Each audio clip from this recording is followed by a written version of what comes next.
Olá, bom dia. Estamos às 2 horas e 22 minutos do dia 1º de novembro, do dia 5 de novembro de 2023. E neste vídeo nós vamos colocar algumas coisas até que vocês já conhecem, mas vamos trazer uma novidade. Este livro, que se chama A Epístola ou Carta aos Hebreus, é pouquíssimo explorado pelos católicos e pelos protestantes. Os judeus veem esse livro como sendo um grande obstáculo à ideia do sionismo internacional. Hoje, nós vamos ler um pedaço desse livro, que é uma das construções literárias mais sólidas, científica, exegeticamente, do ponto de vista da crítica textual, da análise crítica e da crítica da narrativa. E vocês não conhecem. A igreja cristã, de modo geral, não mostra esse livro. Pois bem, nós vamos mostrar. O título do vídeo de hoje será: Moisés e Josué produzem uma situação caótica. Vou dividir em duas partes. Moisés e Josué produzem uma situação caótica. Dividir em dois e vou entrar em detalhes para que vocês vejam quando a Epístola aos Hebreus der uma reinterpretação verdadeira, científica, teológica, vocês perceberem que ela é absolutamente inegável. Por isso, nem judeus têm interesse nessa carta, nem os cristãos, porque os cristãos não querem criar problema com os judeus, mas nós vamos dar. Então, vamos começar a ler. Vamos usar o nosso netbook e vamos ler. A terra de Israel. O pedaço da terra mais disputado do mundo talvez seja a terra de Canaã. Este lugar, hoje chamado de Israel, ocupa uma faixa bem estreita entre o Mar Mediterrâneo e o Rio Jordão.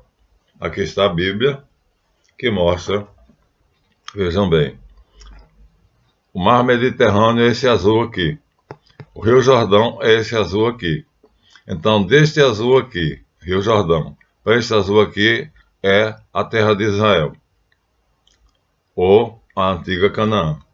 E essa parte do Rio Jordão para cá não pertence a Canaã, não é a Israel, nem é, portanto, a Palestina. Então, Canaã, Palestina, Estado sionista de Israel. Desse azul, Mar Mediterrâneo, até o Rio Jordão. Está vendo bem? Então, é esse o problema, é essa faixa aqui. Foi a faixa mais disputada na história e agora vamos verificar a quem ela pertence de fato. Mas não é a minha opinião. É a opinião de um dos teólogos mais sólidos e mais capazes da Bíblia Católica. Então, da Bíblia Cristã. Ali está, portanto, já mostrei para vocês o que é Canaã, ou Palestina, ou o Estado sionista de Israel. Continuamos. Vamos ler conforme o original, tá? Porque as traduções não prestam. Então vai aqui o original. Quando El Shaddai chamou Abraão para que deixasse a parentela e fosse para uma determinada terra, está em Gênesis 12:1, ele foi para Canaã. O texto diz assim: Ora, Yahvé disse a Abraão: sai da tua terra e da tua parentela e da casa de teu pai para a terra que eu te mostrarei. Aqui já temos uma merda, porque ali em cima ele diz El Shaddai, e aqui embaixo diz Yahvé. Vou mostrar a vocês de perto, vocês vão ver que aqui já são, ou é o mesmo Deus com dois nomes, aqui ó, El Shaddai, está aqui no original, e aqui está Yahvé. Aí a hipótese é o mesmo Deus com dois nomes, ou são dois deuses diferentes? Se são dois deuses diferentes, alguém inseriu Yahvé aqui, porque Yahvé só vai aparecer 530 anos depois do que acontece aqui. Então, o Deus aqui é El Shaddai. Mas fizeram uma alteração para justificar um ponto de vista. Então, Yahvé aqui não existe. Vamos continuar.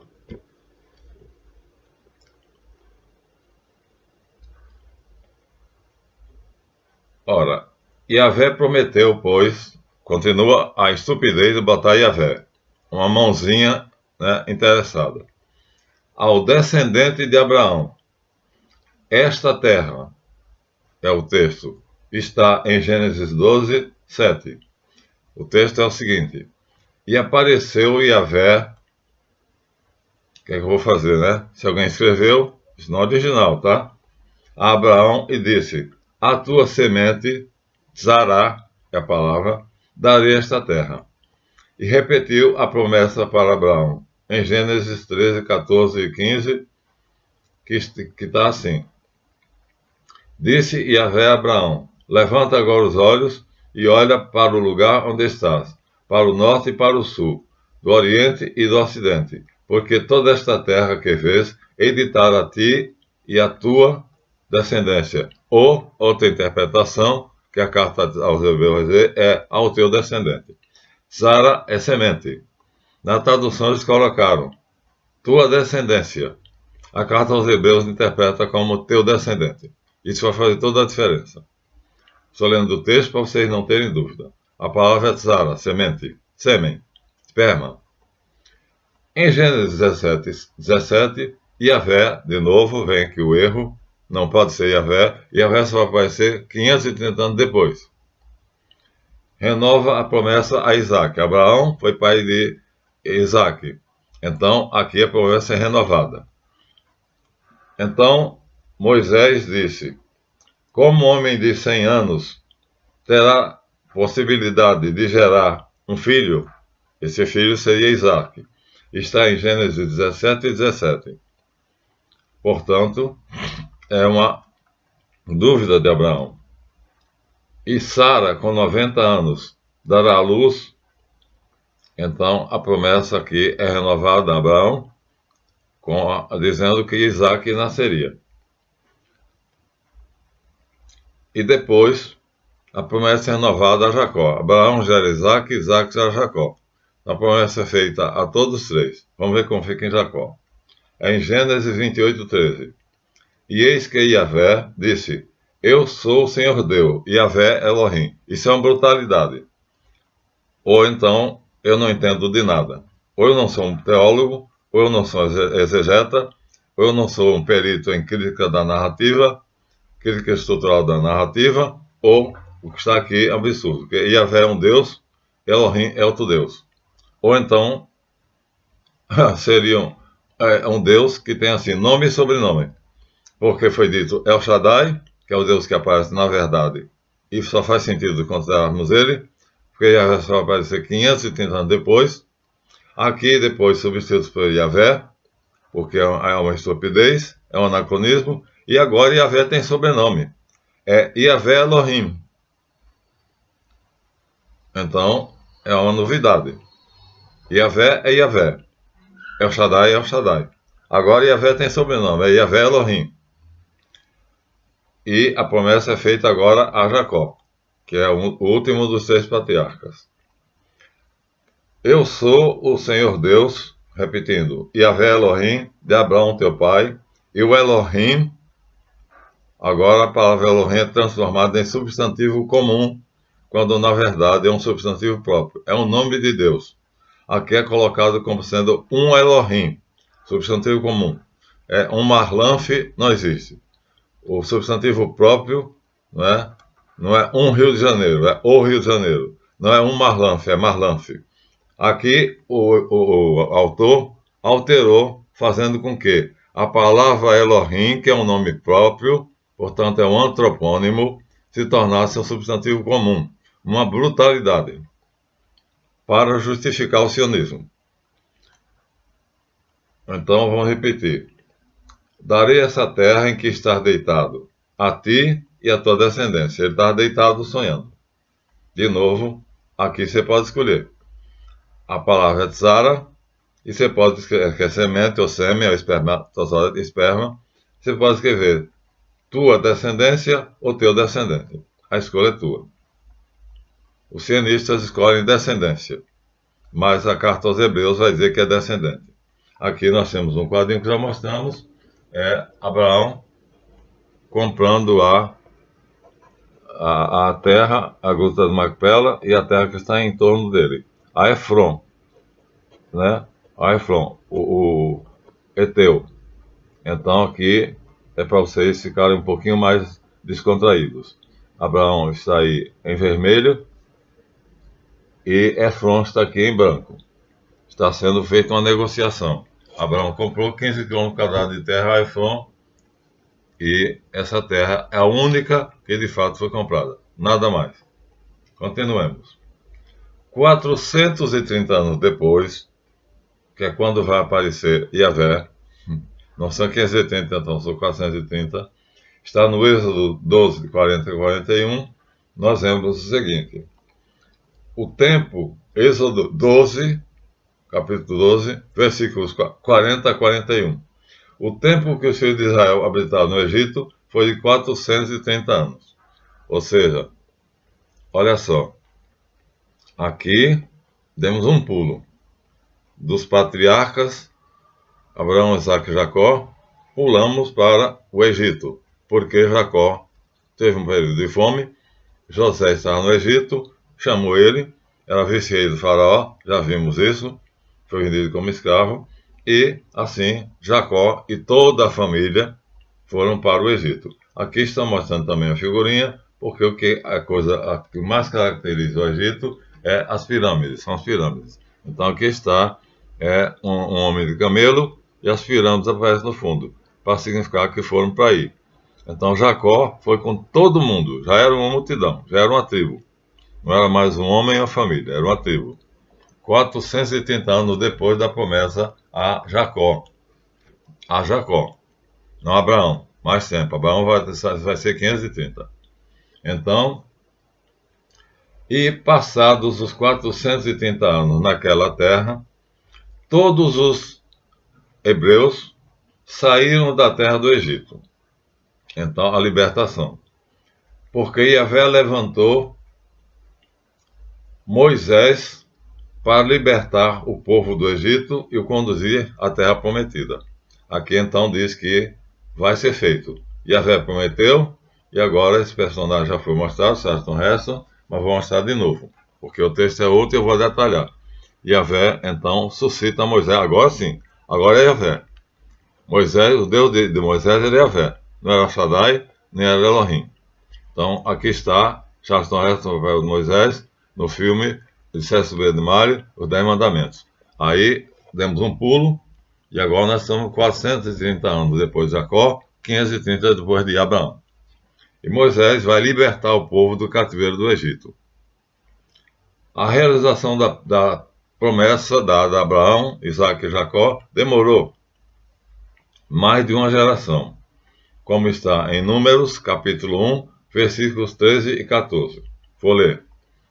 E falou Yahvé a Moisés, aqui é Yahvé mesmo, viu? Dizendo, envia homens que sejam espiões para a terra de Canaã, que eu vou dar aos filhos de Israel. Renova de novo a promessa agora a Moisés. Moisés enviou os homens para o deserto de Parã, como P e F ou F é a mesma coisa, pode ler Farã. Segundo a ordem do Senhor, aqueles homens eram cabeças dos filhos de Israel. Já não era mais uma família, eram tribos, cada tribo tinha um chefe. Por isso aqui diz, esses homens que foram mandados eram chefes das tribos. Portanto, eram os importantes, eram príncipes. Então, finalmente, Israel entrou e conquistou a terra. Essa é a tese sustentada pelos sionistas. Israel entrou e conquistou a terra. Que seria exatamente, está aqui no mapa 2 da Bíblia Pastoral, página 68. Vou mostrar a vocês, página 68 da Bíblia Pastoral. Então, segundo essa interpretação, Moisés leva o povo até a terra prometida, página 62, e conquista. Então, estaria aqui. Ó. Moisés, já mostrei, sai do Egito, que é aqui, e passa pelo Monte Sinai, e leva o povo para Canaã. Então, o percurso é curto. Ó. Do Egito, onde eram escravos, Moisés vem pela península do Sinai e vai até Canaã e conquista Canaã. É que o texto disse. Vamos ver se a carta aos Hebreus dá razão a esse texto ou se contesta. Moisés conquistou? Não. Moisés venceu os amalequitas. Aqui nós já vimos, ó. Amalequitas. O Amaleque era o nome do rei de um clã poderoso que fechava Canaã. Então Moisés saiu do Egito, passou pelo Sinai, tinha que entrar em Canaã, mas teve que matar Amaleque e todos os descendentes dele. Exterminou os amalequitas. Exterminou. Mas isso não quer dizer que ele entrou. Aqui diz que ele exterminou o clã, as pessoas, o povo, que perto do Negueb era a porta de entrada para Canaã, mas não entrou. Moisés não foi à terra prometida. Então aqui já temos uma coisa duvidosa. Ali diz que, finalmente, através com Moisés, Israel entrou e conquistou a terra. Não foi com Moisés, então, porque ele morre ali, no Negueb. Então, já vimos no mapa, nas páginas 62 e 69, e no mapa 3, na Bíblia Pastoral, página 271.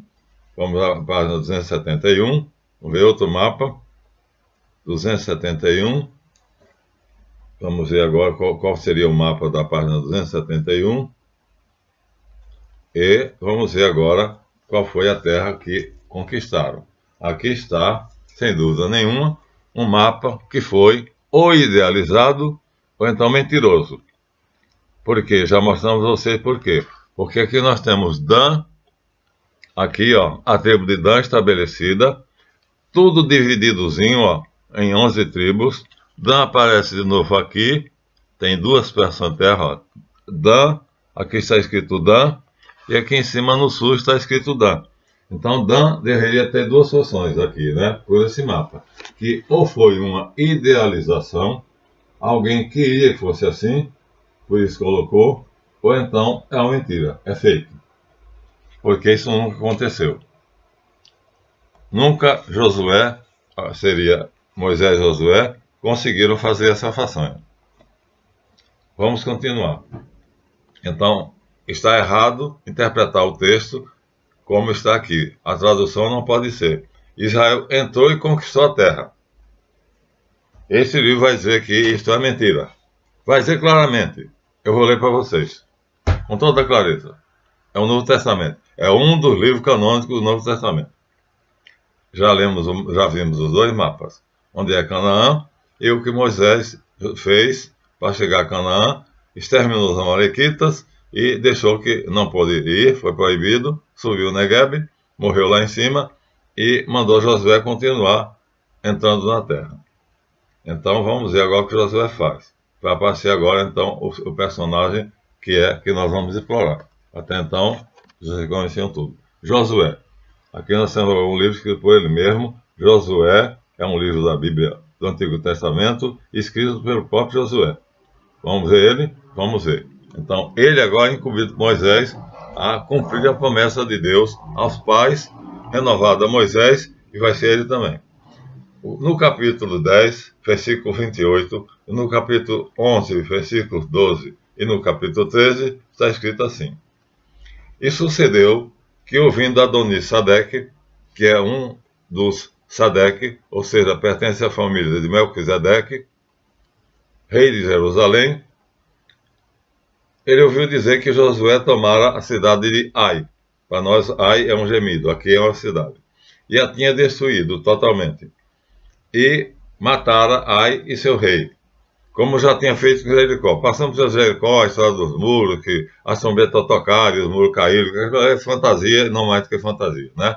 Nenhum muro vai cair ao som de trombetas. Então passei por cima disso, até porque é muito conhecida a história dos muros, da queda dos muros de Jericó. Jericó é a cidade mais antiga do Oriente Médio. Então aquilo não aconteceu, aquilo é uma fantasia. Isso é a minha opinião? Não. Na arqueologia vocês vão ver que Jericó, quando Josué chegar lá, já não tinha mais a não ser ruínas. Então, como o rei Adonisadeque de Jerusalém, que é da família de Melquisedeque, ouve que Josué tinha destruído os muros de Jericó e tinha matado o rei de Ai, então ficou assustado. Também os moradores de Gibeon, onde mais tarde Davi vai estabelecer sua morada para o filho de Saul, mas ainda quando chegamos aos reis. Mas os gibeonitas, que moravam em Gibeon, fizeram a paz com os israelitas e disseram: não queremos brigar com vocês, não lutem conosco, nós devemos ficar em paz. Então, temeram muito os reis de restantes, no caso aqui Adonisadeque, porque Gibeon era uma cidade grande com muitos soldados, uma cidade real, maior ainda do que Ai, que Josué já tinha conquistado, e tinha homens muito valentes. Assim, Adonisadeque, rei de Jerusalém, enviou Roão, rei de Hebron, Pirão, rei de Jarmute, Jafia, rei de Laquis, e Debir, rei de Eglon, dizendo: olha, quantos reis ele mandou? Ele se associou a muitos outros reis para ir em contra os hebreus. É rei pra cacete. Josué vai vencer tudo isso. Então o cara é um super-homem. Venham ajudar-me e vamos fazer guerra a Gibeon, antes que Josué venha ajudá-los, porque os Emanitas fizeram a paz com Josué, com os filhos de Israel. Então Adonisadeque vai juntar-se, vai uma congregação de 5 reis para enfrentar apenas os israelitas. Olha, Josué devia ter 3, aquilo que nós só temos 2. Então se ajuntaram e subiram 5 reis dos amorreus com o rei de Jerusalém, o rei de Hebron, Jarmute, Laquis, Eglon, eles e todos os seus exércitos sitiaram Gibeon, para que Gibeon não pudesse ajudar Josué, porque o exército de Gibeon era muito forte. E aí a guerra começou. Mas os habitantes de Gibeon mandaram para Josué, que estava em Gilgal, ou Galgal, um mensageiro dizendo: não se afastes de perto de nós, teus servos, pois já fizemos a paz contigo. Venha apressadamente a nós, livra-nos, ajuda-nos, porquanto muitos reis dos amorreus, aqui todo esse povo é descendente dos amorreus, que habitam na montanha, se ajuntaram e agora fazem guerra contra nós. Então, Josué era o bambambam, era o asa, era o super-homem, saiu de Gilgal, ele e toda a gente de guerra com ele, e todos seus homens valorosos. E Yahvé, aqui era Yahvé mesmo, disse a Josué: não temas, porque eu dei todos eles na tua mão, e nenhum poderá resistir. Pronto, o resto é uma carnificina, em que Yahvé faz um milagre, 2 milagres. Né? Primeiro, porque manda uma chuva de pedras. Sucedeu que, fugindo eles, perderam então, né? Os 5 reis perderam. De diante de Israel, para Bet-Heron, e Yahvé lançou sobre eles do céu uma chuva de pedras. Primeiro milagre. Então, não somente Josué, mas agora os anjos e Deus mandam a chuva de pedradas. E morreram muitos. E foram mais os que morreram das pedradas do que os filhos que iam matar a espada. Aí é um milagre. Então, Josué mata milagrosamente, porque ele tem o exército, esse exército tem espada, lança, arco e flecha, mas Deus faz um milagre. Manda pedradas que só caem na cabeça dos inimigos. Isso é curioso, porque lutando os exércitos se misturam. Se eu estou lutando com você, com espada, nós estamos a mais ou menos um braço, ó. A espada é do tamanho de um braço. Agora veja, a pedra só caía na cabeça dos amorreus, e não caía na cabeça dos hebreus. Isso não cabe na cabeça de ninguém, só de uma pessoa que não raciocina. Então elas vinham como se fosse uma flecha, com o endereço certo.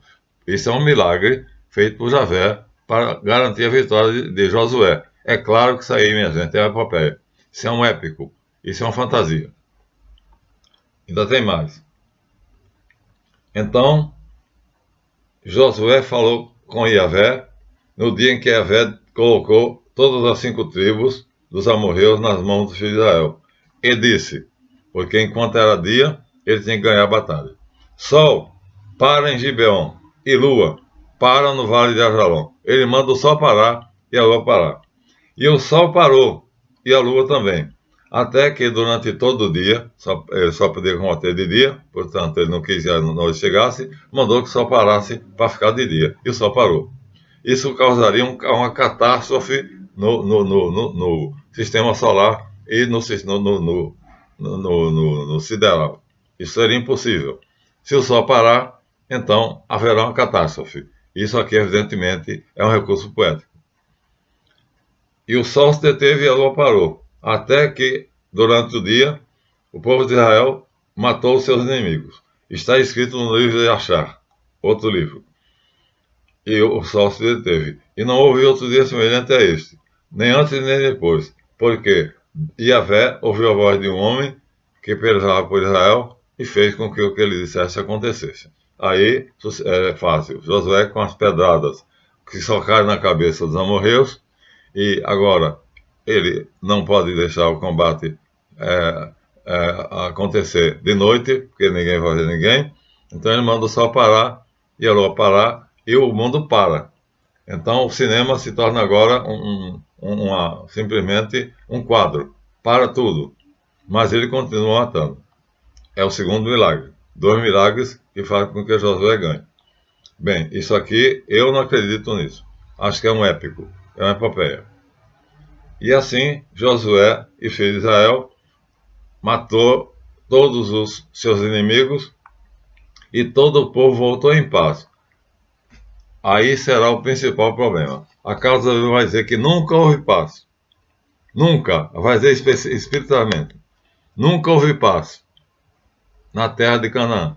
Aqui diz, e todo o povo voltou em paz a Josué para o arraial de Maquedá. Aqui vai dizer que isso é mentira. Agora não sou eu. Agora é a carta de Deus. Então, Josué voltou para Gibeon com todo o povo, pois tinha matado todos seus inimigos, porquanto Yahvé, o Elohim de Israel, novamente o nome próprio, transformado em comum, lutava por Israel. E Josué e todo o povo com ele, pacificamente, voltaram para o arraial que eles tinham se sediado em Gilgal. Está em Josué 11. Aqui 2 milagres fantásticos. Mas eis uma prova em contrário. Vamos ver agora que isso aqui não é verdade. Porque no mapa lá nós vimos que Dan tinha um território no sul e outro no centro-oeste. Juízes 18. Naqueles dias não havia rei em Israel. Está em Juízes. Juízes é depois de Josué.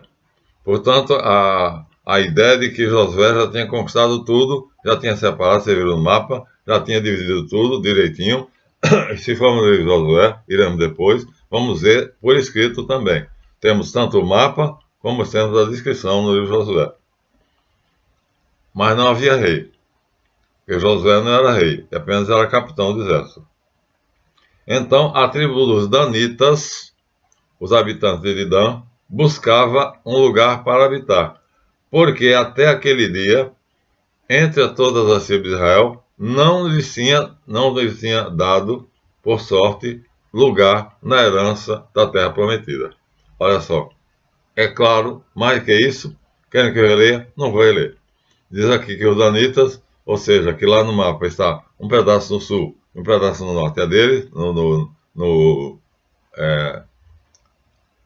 oeste, aqui desmente. No livro de Juízes, que é depois de Josué, há um desmentido. Diz que os Danitas não tinham terra nenhuma. Logo, aquele mapa é falso e a descrição do livro de Josué também é falsa. Pronto. E aí, quando eles estavam perto da casa de um moço chamado Mica, reconheceram um sacerdote. Dirigindo-se até ele e disse, que fazes aqui? Qual é a tua parte? E ele disse, Mica, dono dessas terras, me contratou e eu sou sacerdote. Então disseram, consulta o oráculo de Deus. O sacerdote tinha o urim e o tumim, equivale ao Xing. São 2 moedas. Para saber se vamos conseguir nosso intento, ou seja, conseguir conquistar uma terra aqui, já que não nos coube terra nenhuma em Canaã. Ora, isso aqui evidentemente desmente o que foi mostrado anteriormente. Está em Juízes, que é um livro que vem depois de Israel, depois de Josué. Então, se isso aconteceu, o anterior é mentira. Então foram 5 homens valentes, chegaram até Laís, é uma cidade, viram que o povo que estava no meio dela estava seguro, conforme o costume dos sidônios. Era uma colônia de Sidom. Quieto e confiado, não havia autoridade alguma armada, e o reino pacífico não pensava que ninguém pudesse invadir aquelas terras. Também estava longe da sua capital, Sidom, e não tinha ninguém que os ajudasse próximo. Então foram avisar os seus irmãos, Zorá e Saul, e disseram: o que vocês acham? E eles disseram: levantai-vos, subamos contra eles, porque examinamos a terra, e eis que é muitíssimo boa, e vós estareis aqui tranquilos. Ou seja, vão conquistar Laís, porque não tinham terra na Palestina. Mas isso desmente o mapa e a relação que nós vamos mostrar no livro de Josué. Então, deixemos a preguiça e vamos entrar, lutar e possuir essa terra. E assim, partiram dali a tribo dos Danitas, de Zora e de Saul, onde eles estavam, 600 homens armados para a guerra. E subiram e acamparam em Kiriat Jearim, em Judá. Então chamaram esse lugar Maanedã, até aos dias de hoje, que está por trás de Kiriat Jearim. Está em Juízes, capítulo 18, de 7 a 12. Isso desmente tudo anterior. Se os danitas não tinham terra em Canaã, então aqui estão procurando uma terra que é longe, em Laís, pertence aos moabitas, a uma colônia dos sidônios, que são fenícios. Então isso aqui já desmente tudo. Mas a carta dos Hebreus vai ser mais explícita. Mas quer mais do que isso? Então, no livro dos Juízes, que vem depois de Josué, então é um episódio que diz claramente que é mentira que os danitas tinham uma parte no sul e outra parte no norte. Vou abrir o mapa de novo, ver se eu consigo encontrar, para vocês verem que esse mapa é fictício, é uma mentira. Vamos ver se eu encontro o mapa de novo. Seria ou uma construção, ou foi idealizado, ou então foi um fake. Ó. Aqui nós temos Dan no sul, ó, um território imenso, e nós temos Dan novamente aqui no oeste, na margem do Mediterrâneo. Então fica todas as duas partes ficam às margens do Mediterrâneo. Aqui acabamos de ler alguma coisa que diz que isso é mentira. Esse mapa nunca foi verdadeiro. Foi uma construção. Então alguém fez porque idealizou que faríamos isso. Seria assim, mas o mapa é fake, porque nunca aconteceu isso. Não vamos provar porque os danitas, se tivessem aquela terra que está ali no mapa, não estariam perambulando pelos territórios amorreus, que já não pertencia aos israelitas. Já se eles tivessem conquistado Canaã, os amorreus moravam em outra terra. E aí eles vão até Laís, uma cidade pacífica, que não tinha exército, e aí conquistam ela e mudam o nome e chamam Maanedã. E estão lá até hoje. Até hoje é o dia em que o escritor falou. Então pega na mentira, corta o rabo dela. Pronto, aqui está a prova. Uma prova evidente. Vamos parar aqui, aos 33 minutos, mostrando já que há uma contradição entre o livro de Josué e o livro dos Juízes. Josué é anterior aos Juízes. E lá diz que ele conquistou. Diz por escrito, cada tribo pegou a sua parte, ele diz Rúben, Gad, Manassés, Efraim. E ali aquele mapa coloca, né, visualmente. Então nem a descrição do livro de Josué, nem o mapa que alguém fez está certo. Porque quando nós vamos ler no próximo, vamos começar com a Carta aos Hebreus, página 94, de 7 a 11, e página 94, 95, versos 3 a 11, comentada pelo Padre Celírico Data. Então, vamos começar o próximo vídeo, mostrando que não só aquele capítulo que nós vimos mostra que os danitas não tinham terra, enquanto que o mapa mostra que tinha, e o livro de Josué descreve, dizendo detalhadamente que cada tribo recebeu sua parte. Aqui nós vamos ver a Carta aos Hebreus, começaremos com ela para mostrar que ali é uma mentira ou então é um épico. É algo idealizado que foi escrito como se tivesse acontecido. Muito bem, ficamos aqui. Muita coisa já foi conhecida, muita coisa já é dada, mas para nós é importante que vocês vejam os dados com detalhes. Antes nós não tínhamos lido. Aqui nós lemos, para vocês verem. Então, é impossível Deus ter parado o Sol e a Lua, porque haveria uma catástrofe. Isso é cientificamente impossível. Nada, nenhum objeto, nenhum astro no céu pode parar. Todos os astros estão em movimento. Depois tem a chuva de pedra, mandada por Javé para socorrer Israel. Ora, se eu estou com a espada está do tamanho de um braço. Se eu estou lutando com a espada com o homem, então a pedra só cai na cabeça dele, não cai na minha. Vem do céu, uma chuva de pedra. Não é granizo, é pedra, pedrada mesmo. E mata. Então tudo isso aqui parece que é um épico, é uma epopeia. Ou seja, é um romance, né, para exaltar Josué e dar aos judeus a razão de dizer hoje que eles são donos da terra de Israel. Portanto, vamos mostrar agora a vocês que não é assim. A coisa não é como dizem. Alguém está tentando aí convencer a gente de alguma coisa que não é verdade. Então vamos para a segunda parte. Essa é a 1. Vamos para a 2. Bom vídeo, boa visualização, taquem o dedo, deem seu like, inscrevam-se no canal. E não se esqueçam, nós temos 2 cursos. Inscrevam-se, mandem para perguntar por Zap ou por e-mail. E eu direi como nós faremos essas aulas pessoais, particulares. Até o próximo.